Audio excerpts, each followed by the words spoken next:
Hi, എല്ലാവർക്കും എൻ്റെ പുതിയ വീഡിയോയിലേക്ക് സ്വാഗതം.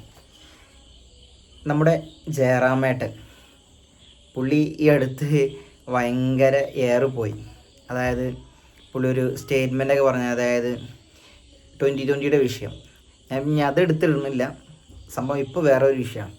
അതായത് സിനിമാ നടിയായ ഉഷ ഹസീന, അവരെ ഒരു സഹോദരൻ ഹസീബ് ഹനീഫ്, അവർ സിനിമ പ്രൊഡ്യൂസറാണ്. പഴയത് പറഞ്ഞാൽ ഒരുപാട് പഴയതല്ല, ഈ അടുത്തുള്ള പ്രൊഡ്യൂസർ തന്നെയാണ്.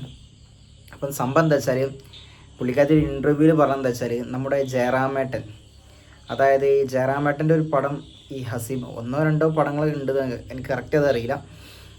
ഹസീബ് ഹനീഫ് ഗ്രാൻഡ് ഫാദർ എന്ന ജയറാമിൻ്റെ ഒരു പടം നിർമ്മിച്ചു, അത് ഫ്ലോപ്പായി. അപ്പോൾ അങ്ങനെ ഇരിക്കുമ്പോൾ ഈ ഹസീബ് ഹനീഫിനോട് ജയറാമേട്ടൻ പറഞ്ഞ്, എൻ്റെ മോൻ കാളിദാസിനെ വെച്ചൊരു പടം പ്രൊഡ്യൂസ് ചെയ്യണം, അതിലെന്തെങ്കിലും നഷ്ടം വരുവാണെങ്കിൽ ഞാനത് നോക്കിക്കോളാം, നീ പേടിക്കണ്ട എന്ന് ചെയ്യുന്ന പറഞ്ഞു.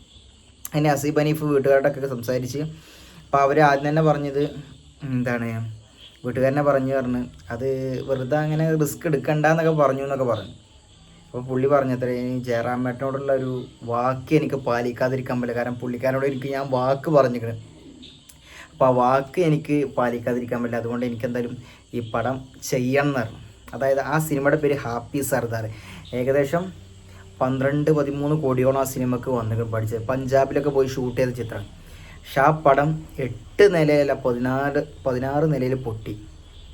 ആ പടം പൊട്ടിയതിന് ശേഷം ജയറാം പറഞ്ഞ വാക്ക് പുള്ളിക്കാരൻ അത് പാലിച്ചില്ല. കാരണം പുള്ളി പറഞ്ഞു, എന്ത് പ്രശ്നങ്ങൾ വന്നാലും എന്ത് നഷ്ടം വന്നാലും ഞാനത് ഏറ്റെടുത്തോളാം എന്ന് പറഞ്ഞ ആൾ പിന്നെ അവരുടെ ഫോൺ കോളോ മറ്റോ അവർ ആ ഭാഗത്തേക്ക് തിരിഞ്ഞു.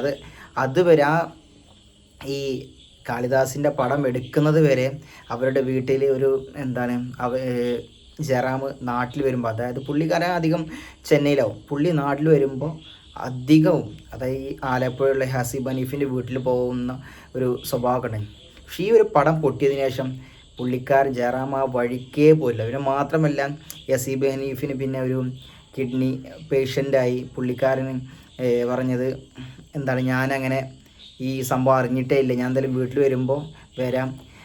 ഈ കണ്ടകാലം വരെ പുള്ളി ആ ഒരു വാക്ക് പോലെ പുള്ളി അങ്ങോട്ട് പോയിട്ടില്ല എന്നാണ് ഉഷ ഹസീന പറഞ്ഞത്. അതായത് പുള്ളി സത്യം പറഞ്ഞാൽ ഓവർ വിനയം, ജയറാമേട്ടൻ്റെ കാര്യം പുള്ളി ഓവർ വിനയം കാണിച്ച് ഒരുപാട് ആൾക്കാരെ പറ്റിക്കുക എന്നാണ് നമുക്കൊക്കെ തോന്നുന്നത്. കാരണം ഇപ്പോൾ 2020 വിഷയം തന്നെ അറിയാം. പുള്ളി പലയിടത്തും പലത്, ഞാൻ തന്നെ 2-3 സംഭവമൊക്കെ കേട്ടിട്ടുണ്ട്.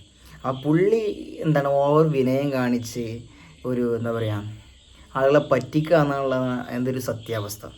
കാരണം നമ്മൾ എന്തിനാണ് വെറുതെ അങ്ങനെ ഇത് മലയാള സിനിമയിൽ ഒരുപാട് ആൾക്കാരെ വെറുതെ തന്നെ ഇങ്ങനെ കളിയാക്കും, ദേഷ്യക്കാരാണ്, അങ്ങനെയാണ്, ഇങ്ങനെ ഒരുപാട് ആൾക്കാരെ കളിക്കും. പക്ഷെ അവരൊക്കെ ജെനുവിനാണ്. കാരണം അപ്പോൾ തോന്നുന്ന കാര്യം അവരുടെ ഒരു സ്റ്റേറ്റ്മെൻറ്റ് അവർ കറക്റ്റ് പറയും. പക്ഷെ ജയറാമിനെ പോലെ ഇങ്ങനെ ഓവർ വിനയം കാണിച്ച് ഒരുപാട് ആൾക്കാരെ പറ്റിക്കുന്ന ഒരു സ്വഭാവം ഒരിക്കലും ആ താരങ്ങൾക്കില്ല എന്നാണ് അതിൻ്റെ ഒരു സത്യാവസ്ഥ. ബാക്കിയൊരു വിലയില്ലാത്ത ഒരാൾ തന്നെയാണ് ജയറാം. കാരണം അപ്പം കണ്ടവനെ അപ്പ എന്ന് വിളിക്കുന്ന ഒരു സ്വഭാവം പുള്ളിക്കാരുണ്ട്. കാരണം പറയുന്നതല്ല പുള്ളിക്കാരൻ പ്രവർത്തിക്കുക.